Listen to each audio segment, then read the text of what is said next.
বহু বছর আগের কথা। বাংলাদেশের এক ছোট্ট জেলা শহরে একটি পুরনো স্কুল ছিল।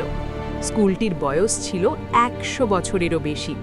দেওয়ালে শ্যাওলা, সিঁড়িতে ফাটল আর পুরনো কাঠের দরজাগুলো বাতাসে কাঁদত। সেই স্কুলে পড়তো দুই বন্ধু, আরিফ আর তানিম। আরিফ ছিল সাহসী, একটু বেপরোয়া, আর তানিম ছিল শান্ত, বুদ্ধিমান। স্কুলের ৩ তলায় একটি ঘর ছিল যেটা সব সময় তালাবদ্ধ থাকত। শিক্ষকেরা কখনো সেই ঘরের কথা বলতেন না। কেউ জিজ্ঞেস করলে মুখ ঘুরিয়ে নিতেন। পুরনো ছাত্রছাত্রীরা বলতো বহু বছর আগে সেই ঘরে এক মেয়ে পড়াশোনা করত। নাম ছিল রিনা। সে ছিল ক্লাসের সেরা ছাত্রী, কিন্তু বার্ষিক পরীক্ষার আগের রাতে সে হঠাৎ নিখোঁজ হয়ে যায়, আর কখনো পাওয়া যায়নি। তারপর থেকে রাতে সেই ঘর থেকে পড়ার আওয়াজ আসে, কলমের আওয়াজ, পাতা উল্টানোর আওয়াজ।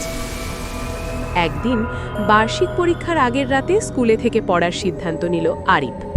তানিম বারবার বারণ করল, কিন্তু আরিফ শুনল না। সে বলল, ভূত বলে কিছু নেই, আমি রাতে থেকে প্রমাণ করব। তানিম বলল, তুই একা যাবি না, আমিও যাব। রাত 10টায় সবাই চলে যাওয়ার পর দুজন স্কুলের ভেতরে লুকিয়ে রইল। নিচতলার একটি ক্লাসরুমে বই খুলে বসল। রাত বাড়তে লাগল, চারপাশে শুধু নীরবতা। হঠাৎ ৩ তলা থেকে আওয়াজ এলো, কলমের আওয়াজ, খসখস খসখস। আরিফ উঠে দাঁড়ালো। তানিম তার হাত ধরে এবং বলল, যাস না। আরিফ হাত ছাড়িয়ে বলল, আমি শুধু দেখে আসব। ৩ তলায় উঠে সেই তালাবদ্ধ ঘরের সামনে দাঁড়ালো আরিফ। দরজার নিচ দিয়ে হালকা আলো দেখা যাচ্ছে, ভেতর থেকে কলমের আওয়াজ আসছে। আরিফ দরজায় হাত দিতেই দরজা খুলে গেল। ভেতরে একটি মেয়ে বসে আছে, লাল শাড়ি পরা, মাথা নিচু করে খাতায় লিখছে। ঘরে কোনো বাতি নেই, কিন্তু অদ্ভুত একটা নীলাভ আলো ছড়িয়ে আছে। আরিফ ভয়ে পাথর হয়ে গেল, পা সরাতে পারছে না। মেয়েটা মাথা না তুলেই বলল, এসেছিস, বস। আরিফ কোনোভাবে জিজ্ঞেস করল, তুমি তুমি কে? মেয়েটা এবার মাথা তুলল। তার চেহারা স্বাভাবিক, কিন্তু চোখ দুটো সম্পূর্ণ সাদা, কোনো মনি নেই। সে বলল, আমি রিনা, আমি পরীক্ষা দিতে পারিনি, তুই কি আমার হয়ে পরীক্ষা দিবি? আরিফের মুখ দিয়ে কথা বেরোচ্ছিল না। রিনা উঠে দাঁড়ালো এবং আরিফের দিকে এগিয়ে আসতে লাগলো। সে বলল, তুই যদি আমার হয়ে পরীক্ষা না দিস, তাহলে তুইও এখানে থেকে যাবি, আমার মতো। ঠিক সেই মুহূর্তে তানিম ছুটে এলো। সে দরজায় দাঁড়িয়ে দেখল রিনা আরিফের দিকে হাত বাড়াচ্ছে। তানিম চিৎকার করে বলল, আরিফ, পেছনে আয়। আরিফ সম্বিত ফিরে পেয়ে দৌড় দিল। তানিম তার হাত ধরে সিঁড়ির দিকে টানল। পেছন থেকে রিনার কণ্ঠ ভেসে এলো।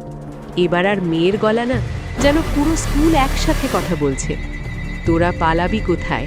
এই স্কুল থেকে কেউ যায় না। দুজন প্রাণপণে সিঁড়ি বেয়ে নামতে লাগলো। নিচে নামতেই দেখল মূল দরজা বন্ধ হয়ে গেছে। তানিম হাঁফাতে হাঁফাতে বলল, ভাই শান্ত হ, মাথা ঠান্ডা রাখ। সে পকেট থেকে একটি ছোট্ট কোরআন শরীফ বের করল, সব সময় সাথে রাখত। সে আয়াতুল কুরসি পড়তে শুরু করল। ওপর থেকে আওয়াজ আসছিল, পায়ের শব্দ, সিঁড়িতে নামছে কেউ। তানিম চোখ বন্ধ করে পড়তে থাকল। আরিফও তার পাশে দাঁড়িয়ে ঠোঁট নাড়ল। পায়ের শব্দ থামল, তারপর সব চুপ। মূল দরজাটা আস্তে আস্তে খুলে গেল। দুজন বাইরে বেরিয়ে এলো। রাতের ঠান্ডা বাতাসে দুজনেই হাঁপ ছেড়ে বাঁচল। আরিফ মাটিতে বসে পড়ল, তার হাত কাঁপছিল। সে বলল, তানিম, আমি ভুল করেছিলাম। তানিম তার পাশে বসে বলল, ভুল স্বীকার করতে পারলেই মানুষ বড় হয়। পরের দিন সকালে দুজন স্কুলের সবচেয়ে বৃদ্ধ দারোয়ানকে রাতের কথা বলল। দারোয়ান চুপ করে শুনলেন, তারপর বললেন, রিনা মেয়েটা বহু বছর আগে পরীক্ষার রাতে এই স্কুলে একা পড়াশোনা করতে এসেছিল। সেই রাতে ছাদ থেকে পড়ে মারা যায়। তার শেষ ইচ্ছা পূরণ হয়নি বলে আত্মা আটকে আছে। তানিম বলল, তার শেষ ইচ্ছা কি ছিল? দারোয়ান বললেন, সে চেয়েছিল তার নামে একটা বৃত্তি চালু হোক, গরিব মেধাবী ছাত্রছাত্রীদের জন্য, কিন্তু কেউ কখনো সেটা করেনি। সেই দিনই আরিফ আর তানিম স্কুলের প্রধান শিক্ষকের কাছে গেল, পুরো ঘটনা বলল। প্রধান শিক্ষক প্রথমে বিশ্বাস করলেন না, কিন্তু দুজনের চোখের ভয় দেখে বুঝলেন এটা সত্যি। পরের মাসে স্কুলে চালু হলো রিনা মেমোরিয়াল বৃত্তি। আর সেদিন রাতে 3 তলার সেই ঘর থেকে আর কোনো আওয়াজ এলো না, চিরতরে। গ্রামের মানুষ বলল, অবশেষে রিনার আত্মা শান্তি পেয়েছে। আর আরিফ সেদিন থেকে বুঝে গেল, সাহস মানে ভয় না পাওয়া না, সাহস মানে ভয়ের মধ্যেও সঠিক কাজ করা। এখানেই আজকের গল্প শেষ। গল্পটি ভালো লাগলে লাইক করুন এবং চ্যানেলটি সাবস্ক্রাইব করুন। পরের গল্পে আবার দেখা হবে, ইনশাআল্লাহ।